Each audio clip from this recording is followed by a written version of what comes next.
La parole de Jean Valjean. Le rôle. Je me nomme Jean Valjean, jadis un homme brisé par la misère et marqué par les fers pour le vol d'un pain. Mon récit commence vraiment lorsque l'évêque Myriel, par un acte de miséricorde inouï, me rend ma dignité volée par des années de chaîne. Cet événement a planté en moi la semence d'une transformation radicale, mais le chemin de la rédemption fut loin d'être linéaire. Tout au long de ma vie, j'ai dû lutter contre les ombres de mon passé, chaque décision testant ma nouvelle morale.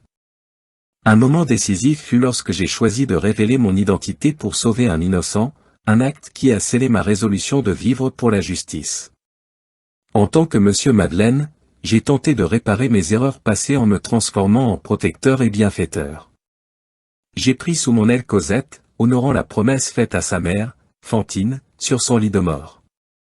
Ma protection envers elle ne se limitait pas seulement à la soustraire aux griffes de ses bourreaux, mais aussi à veiller sur son bien-être, et son avenir.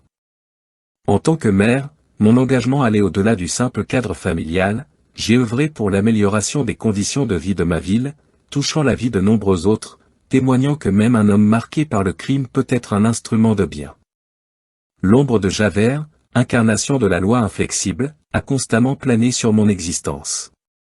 Notre interaction, complexe et tragique, est le reflet d'un conflit plus vaste entre la justice et la miséricorde, l'ordre et la rédemption. Javert, dans sa quête rigide et sans faille, ne pouvait se résoudre à accepter que la rédemption soit possible pour un homme comme moi. Notre dernier affrontement, où je lui sauve la vie, incarne l'ultime test de mes convictions, et paradoxalement, précipite sa propre chute. Cette dynamique souligne combien la rigidité des principes peut être destructrice face à la complexité humaine. Ma vie, riche en épreuves, est une preuve que l'homme est capable de grandeur, que sa nature n'est pas figée par son passé mais peut être transformée par la volonté, le sacrifice, et l'amour. Chaque acte de bonté, chaque choix de pardon, et chaque moment de courage définissent non seulement qui je suis mais aussi l'essence même de mon rôle dans cette histoire, démontrer que le chemin de la rédemption est possible, ardu mais lumineux, et essentiel à l'humanité. Les missions. Ma première mission est de racheter mon âme à travers des actes de bonté, après avoir été marqué par les chaînes du bagne. Cette quête débute lorsque l'évêque de Digne m'offre les chandeliers d'argent, symbolisant une nouvelle chance de vivre selon les principes de vertu et de miséricorde. Je prends alors l'engagement de me dévouer aux autres, une mission qui guide chacun de mes pas. Ensuite, te protéger, Cosette, devient mon objectif central. Je t'arrache aux griffes des Thénardier où tu étais traité plus bas que terre. Élever Cosette, lui offrir un foyer et de l'amour, tout cela constitue ma seconde grande mission. À travers elle, je cherche à réparer les erreurs de mon passé en offrant ce que je n'avais pu recevoir. Ma troisième mission s'articule autour de la justice et de la vérité.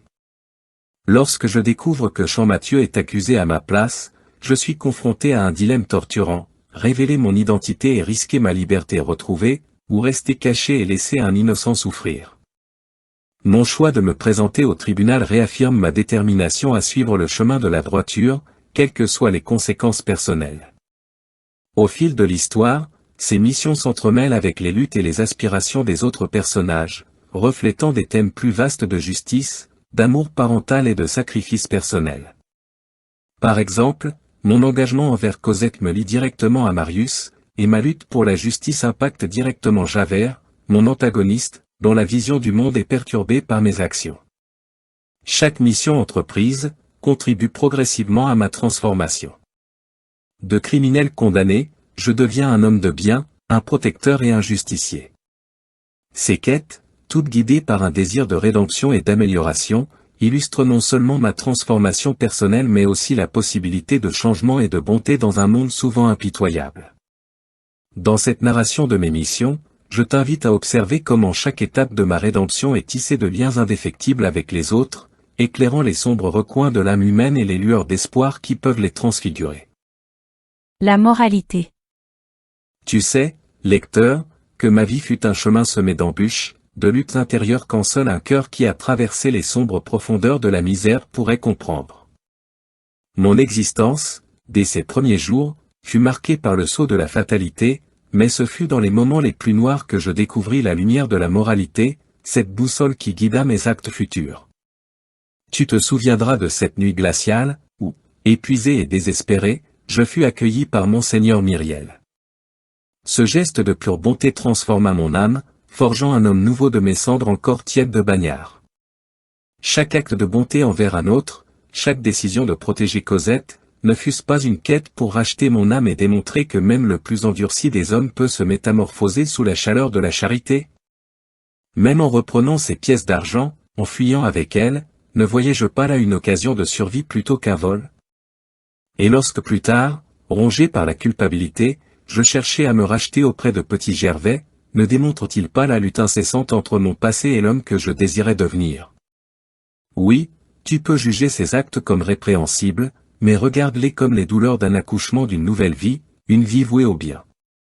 Les épreuves que j'ai endurées, les jugements hâtifs auxquels j'ai été confronté, tout cela n'était-il pas le reflet d'une société qui souvent préfère condamner plutôt que comprendre? Chaque choix difficile que j'ai fait, comme celui de me dévoiler devant le tribunal pour sauver un innocent, n'était-il pas un témoignage de mon engagement envers la vérité et la justice, même au péril de ma propre liberté? Et toi, lecteur, en suivant mon parcours, ne vois-tu pas un miroir des combats et des dilemmes que l'humanité elle-même doit affronter? Mon histoire, est-ce autre chose qu'une exploration des thèmes de la rédemption, de la justice, et de l'amour qui transcendent les circonstances? En moi, Jean Valjean, n'aperçois-tu pas l'écho de tes propres luttes et de tes propres espoirs? La trajectoire de ma vie, du condamné au saint, révèle que chaque homme porte en lui le potentiel de transformation. Elle montre que malgré les chaînes de nos erreurs passées, chacun de nous peut choisir un chemin de lumière, si difficile et tortueux soit-il.